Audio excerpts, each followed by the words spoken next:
Hello বন্ধুরা, আজকে আমরা এই ভিডিওতে এবিটিএ টেস্ট পেপারের 124 নাম্বার পেজের জীবনবিজ্ঞান প্রশ্নপত্রের উত্তরগুলো করব। তো চলো শুরু করা যাক। সূর্য শিশির নামক পতঙ্গভুক উদ্ভিদের পাতার কোষিকাগুলো পতঙ্গ দেহের প্রোটিন সংস্পর্শে আসার মাত্র বেঁকে গিয়ে পতঙ্গকে চেপে ধরে। এটি কি ধরনের চলন?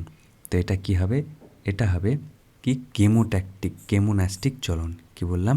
কেমোন্যাস্টিক চলন। তো বি হবে অ্যান্সার। 1.2, নিচের বাক্যগুলি পড়ো এবং যে বাক্যটি সঠিক নয় সেটি শনাক্ত করো। এসটিএইচের কম ক্ষরণের ফলে বামনত্ব হয়, অ্যাড্রিনালিন হরমোন হৃদস্পন্দন বাড়িয়ে দেয়, ইনসুলিন কম ক্ষরণে ডায়াবেটিস ইনসিপিটাস রোগ হয়, আর হচ্ছে থাইরক্সিন অধিক ক্ষরণ হলে গলগণ্ড রোগ হয়। তো এটা কি হবে? এটা হবে সি হবে অ্যান্সার। ইনসুলিন কম ক্ষরণের ফলে ডায়াবেটিস ইনসিপিটাস রোগ হয়। সঠিক নয়। ইনসিপিটাস কিসের জন্য হয়? ডায়াবেটিস ইনসিপিটাস এটা হচ্ছে এডিএইচের জন্য, এডিএইচের জন্য হয়, কিন্তু এখানে ইনসুলিনের সঙ্গ দিয়েছে। ডায়াবেটিস মেলিটাস হচ্ছে ইনসুলিনের জন্য। তো এটা কি হবে? এটা হবে সি হবে অ্যান্সার। 1.2 সি হবে অ্যান্সার। তারারন্ধ্রের সংকোচন প্রসারণ নির্ধারণকারী অংশটা কি? এটা হবে আইরিস। এটা হবে বি হবে অ্যান্সার।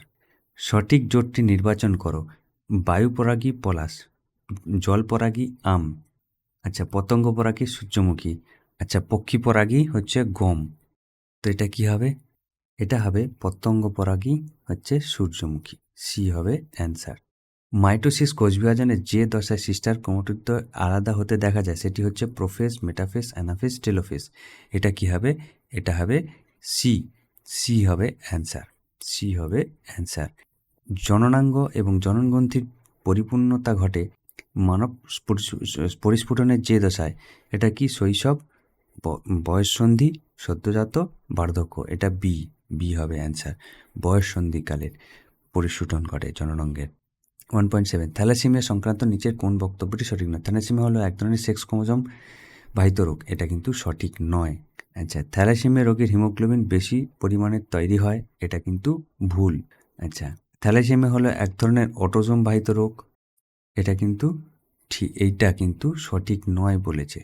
সঠিক, তাহলে কিন্তু থ্যালাসেমিয়া কিন্তু অটোজোম বাহিত রোগ।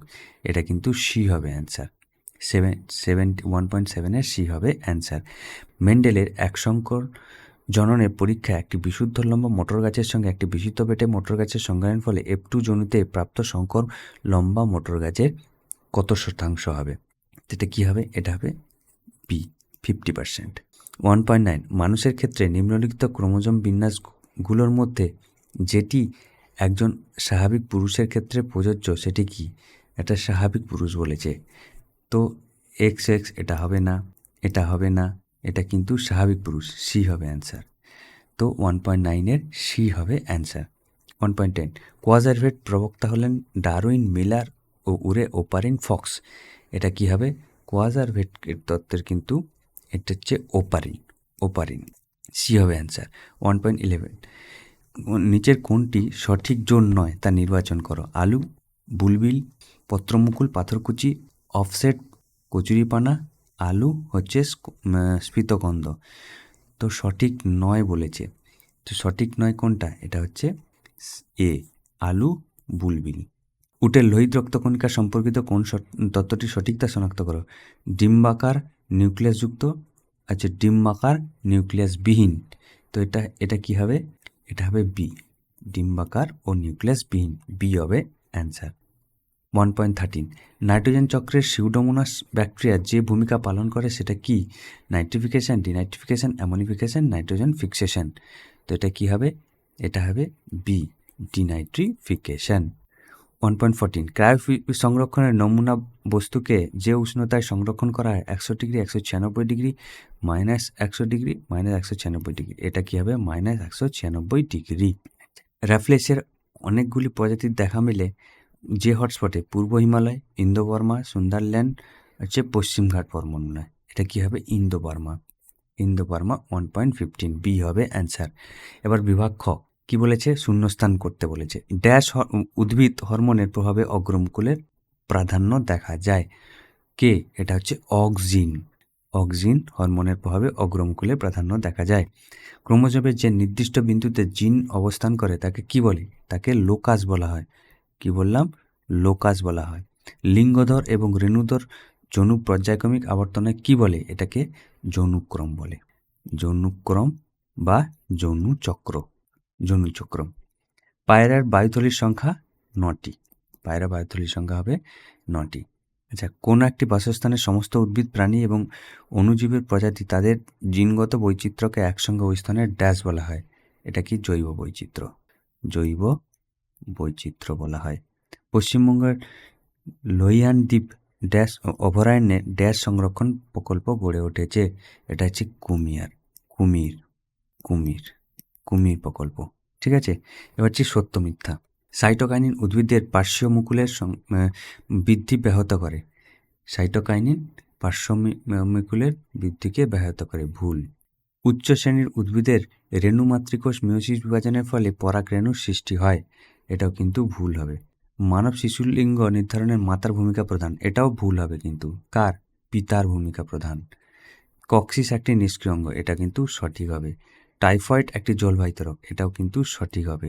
ফুসফুসের ক্যান্সার প্রধান কারণ হলো ধূমপান। এটাও কিন্তু সঠিক হবে। ঠিক আছে, এরপর হচ্ছে এ স্তম্ভের সঙ্গে বি স্তম্ভ মেলাতে হবে। চলো দেখে নিই। সিএসএফ কী হবে? মস্তিষ্ক এবং সুষুম্নাকাণ্ড। ঠিক আছে। সি, ক্রোমোজোমের মেরুর দিকে চলন। এটা কি হবে? অ্যানাফেজ দশা। মিরাবিলিস জালাপা কি হবে? অসম্পূর্ণ প্রকটতা। গঠন আলাদা কিন্তু কাজ একই। এটা কি হবে? এটা হবে সমবৃত্তীয় অঙ্গ। এই হবে। আলগাল ব্লুম হচ্ছে জল দূষণের সঙ্গে সম্পর্কিত। লিঙ্গ সংযোজিত উত্তরাধিকার। এটা কি হবে? বর্ণান্ধতা। ই হবে। তো এইগুলো তোমরা দেখে করে নেবে। এরপর হচ্ছে 1.19 বৈসাদৃশ্য শব্দটি বেছে লেখো। TSH, GTH, ADH, ACTH. তো এটা কী হবে? এটা হবে এডিএইচ হচ্ছে পশ্চাৎ পিটুইটারি থেকে নির্গত হয়। ঠিক আছে। নারকেলের তরল শস্যে কোন হরমোন পাওয়া যায়? এটা কি হবে? সাইটোকাইনিন হরমোন পাওয়া যায়। নিচে সম্পর্কযুক্ত একটি শব্দজোট দেওয়া আছে। প্রথম শব্দজোটটি সম্পর্ক বুঝে দ্বিতীয় জোটটি শূন্যস্থানে উপযুক্ত শব্দ বসা। উদ্ভিদ কোষ হচ্ছে কোষপাত। প্রাণী কোষ ক্লিভেজ। প্রাণী কোষ কী হবে? ক্লিভেজ। আচ্ছা, capital A small A, capital B small B থেকে কত প্রকারের গ্যামেট পাওয়া যায়? এটা কি হবে? 4 প্রকার। দ্বিসংকর জননের পরীক্ষায় প্রাপ্ত সর্বাধিক ফিনোটাইপ অনুপাত কত ধরনের জিনোটাইপ নির্দেশ করে? এটা কি হবে? এটা হচ্ছে 9 প্রকার। অপসারী বিবর্তনের উদাহরণ দাও। এটা কি হবে? অপসারী বিবর্তন হচ্ছে সমসংস্থ অঙ্গ। নিচে 4টি বিষয়ের মধ্যে 3টি একটি বিষয়ের অন্তর্গত, সেই বিষয়টি খুঁজে বার করো এবং লেখো। ডিএনএ, আরএনএ, প্রোটিন এগুলো সব কটা কিন্তু কোষচক্রের সঙ্গে সম্পর্কিত, কারণ এগুলো সব কটা কোষচক্রে সংশ্লেষিত হয়। ভারতবর্ষের প্রথম জাতীয় উদ্যানের নাম কি? Jim Corbett. আরেকটা কি বলো তো, কিসের জন্য বিখ্যাত? এটা তোমাদের প্রশ্ন রইল। ঠিক আছে, তোমরা কমেন্ট সেকশনে এটা লিখবে, কিসের জন্য জিম করবেট বিখ্যাত। তো এই ছিল আজকের ভিডিও। তোমাদের যদি ভিডিওটা ভালো লেগে থাকে লাইক করো, শেয়ার করো এবং সাবস্ক্রাইব করো।